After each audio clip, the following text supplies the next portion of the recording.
This week on Your Newsroom, I'm Alexandra Wilgroth. Georgia Southern students are dealing with a big change to their daily commute as the Cambridge bus route gets moved. UPB hosted their annual campus comeback event to kick off the semester with games, food, and friendly competition.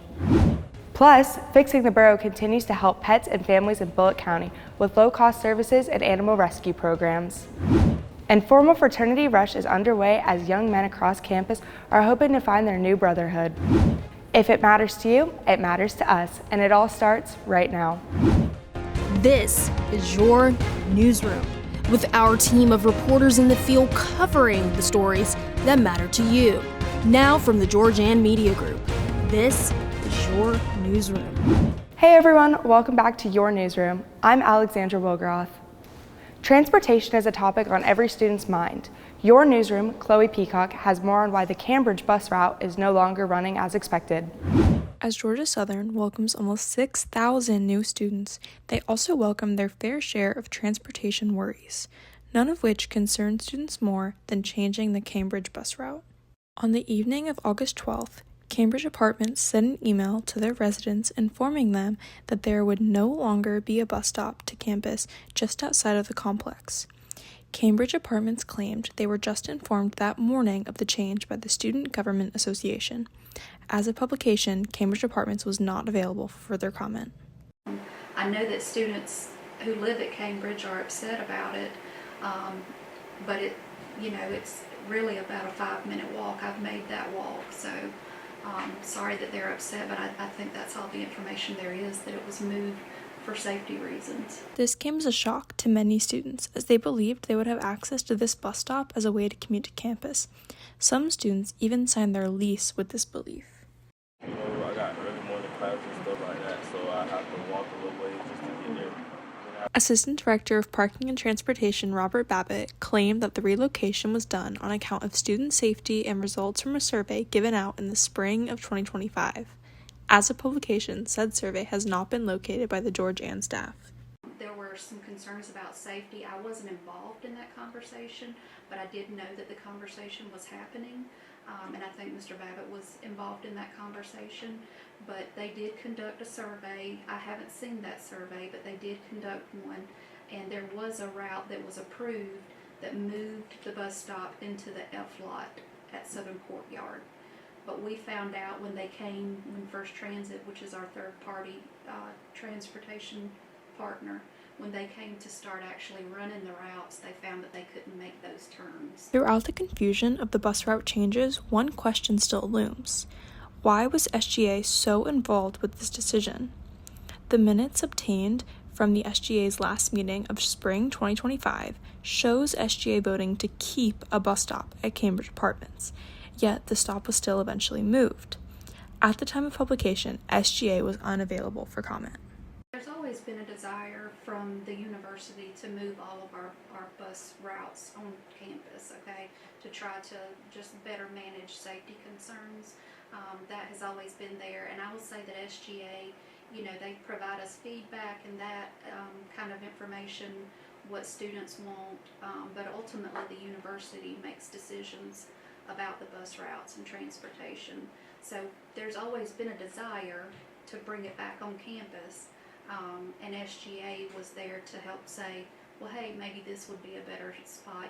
They're trying to advocate for students and make sure that they still have a close bus stop, but that ultimately that is the university's decision. Students are only growing angrier with the change, as it seems there will be no changes to the bus routes for the remainder of the year. However, this has not quieted students' concerns, with a petition circulating with over 1,300 signatures and a protest scheduled for August 29th. Thanks, Chloe. Students gathered at the Russell Union Rotunda for campus comeback. Your Newsroom's John Wright has the story. UPB hosted this year's campus comeback at the Russell Union Rotunda Monday afternoon. Snacks, games, and giveaways were available for students to enjoy.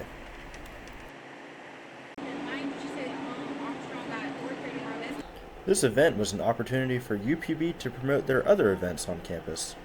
So today we're hosting an event called Campus Comeback. We're basically promoting campus involvement and also promoting our upcoming events for the week. So we have an event coming up on Wednesday, the 20th, I believe, called Guess That Groove, and it's basically music trivia.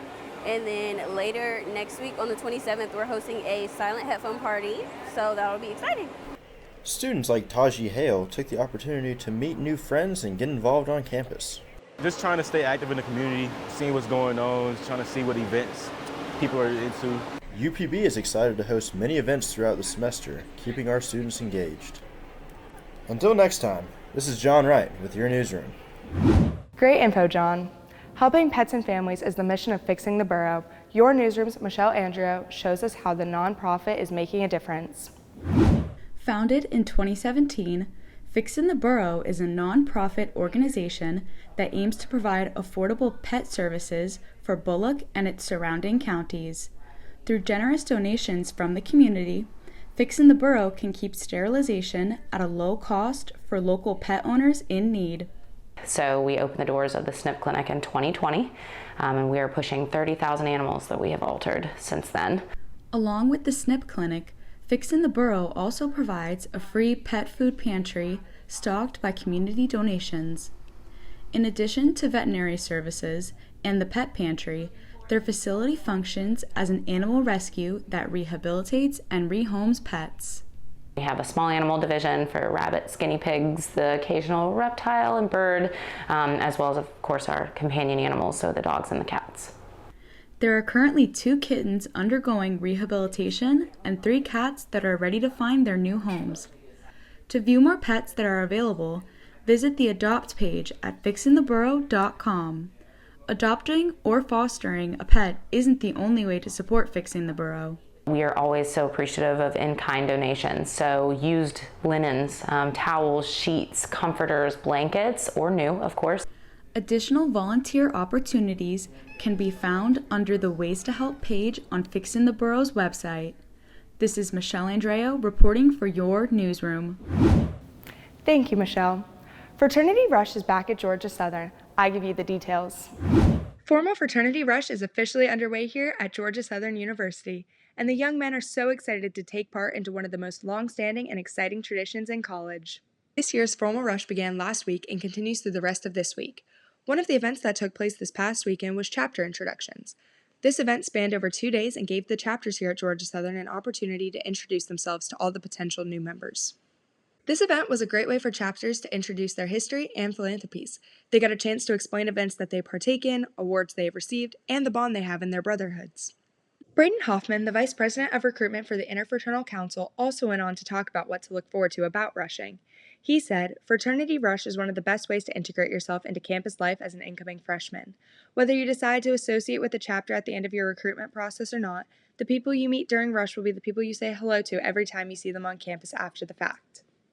Fraternity Rush is more than just social. Chapters here hone in on leadership, academic support, philanthropy, and of course a strong brotherhood.